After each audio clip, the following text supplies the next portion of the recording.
স্বাদ মতো লবণ দিয়ে দিলাম, একটু সাদা তেল, 1 চিমটি খাওয়ার সোডা। হাত দিয়ে ভালো করে আটাটাকে মাখিয়ে নিব। এখানে একটু গরম জল বসিয়ে দিয়েছি, 1 চামচ চিনি দিয়ে দিলাম। তেলটা দিয়ে আটাটাকে মাখিয়ে নিলাম। এবার আমি জল দিয়ে দেব, উষ্ণ গরম জল। জল দিয়ে একটা ডো বানিয়ে নেব। ডো বানিয়ে নিলাম, 10 মিনিটের জন্য রেস্টে রেখে দেব। 10 মিনিট পরে বানাবো। 10 মিনিট হয়ে গেছে, এবার বানিয়ে নেব। এখানে আমি আলুগুলোকে সিদ্ধ করে নিয়েছি, ম্যাশ করে নেব।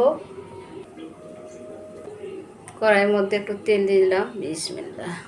একটু কালো জিরা, একটা পেঁয়াজ, স্বাদ মতো লবণ দিয়ে দেব, হলুদ, কাঁচা লঙ্কা, 1 চামচ দিয়ে দেবো আলুর দম মশলা, একটু চাট মশলা, সামান্য একটু জিরার গুঁড়া।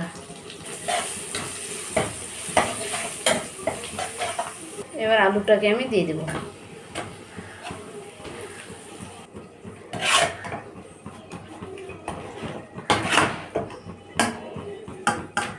আলুটাকে এবার উঠিয়ে ঠান্ডা করে নেব।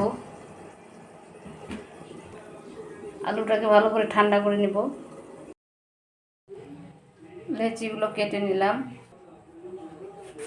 এবার সবগুলোর মধ্যে আলুর পুর দিয়ে দেব।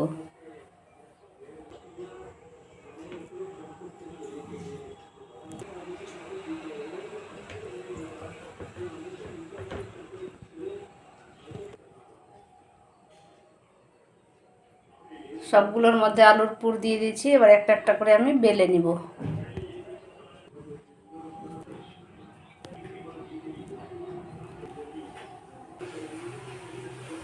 সবগুলোকে বন্ধ করে দিলাম। এবার আমি বেলে নেব।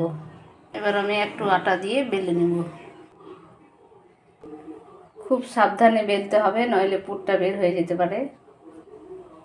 এভাবে আমি সবগুলোকে বেলে নিব।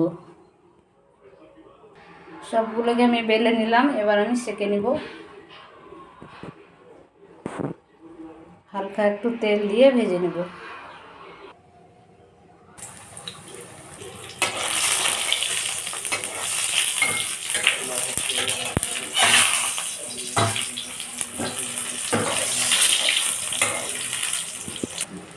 হয়ে গেছে, উঠিয়ে নেব।